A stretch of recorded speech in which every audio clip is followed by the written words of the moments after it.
If you're still buying bamboo clothing and think you're making a sustainable choice, we need to talk. Fashion industry is responsible for between 4 to 10% of global greenhouse gas emissions, which in the best case scenario is still almost twice as much as airplanes. So let's talk materials. Bamboo is often marketed as an alternative to cotton. Cotton is natural. That doesn't mean that it's environmentally friendly. It uses the most pesticides out of all non-food crops, and it takes more than 2,700 liters of water to produce just one t-shirt. Contrastingly, bamboo grows fast and has the potential to use very little water and very little pesticides. There's just this tiny problem. Bamboo clothing isn't made from bamboo fiber at all. See, how you make bamboo clothing is that you take bamboo and you chemically dissolve it. You extract cellulose from that solution and you spin that into yarn. So what you're actually wearing is not bamboo fiber, it's viscose or rayon. Now these synthetics or semi-synthetics can be made in closed loop systems, which require fewer chemicals and less water. It's just most bamboo viscose isn't actually made that way. When we look at comparative data, cotton tends to have a higher impact and emit more CO2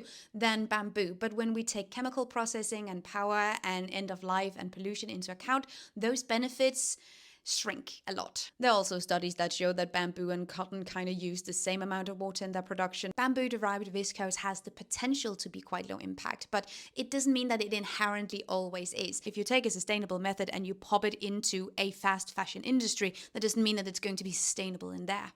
Honestly, at this point, we're not talking about which one is good, just which one is less bad, which makes it quite problematic that bamboo has become this shorthand for sustainability. It's very convenient for brands though, because they love pulling shit like this out of thin air. Ultimately quite misleading. If you think you're buying a natural low impact material, that's just not what's happening. Bamboo is not a miracle material. You're not even wearing bamboo, but cotton is not harmless or without impact or fault either. At the scale we're producing today, none of this shit is sustainable. If a brand is selling you the idea of a perfectly sustainable product without also talking about reducing the production of things, that's your red flag. Because changing materials instead of changing the pace with which we consume and produce clothing today is a lot like putting duct tape on a broken pipe. I'm so sorry to burst your bubble. Let me know what kind of material you want to see debunked next time.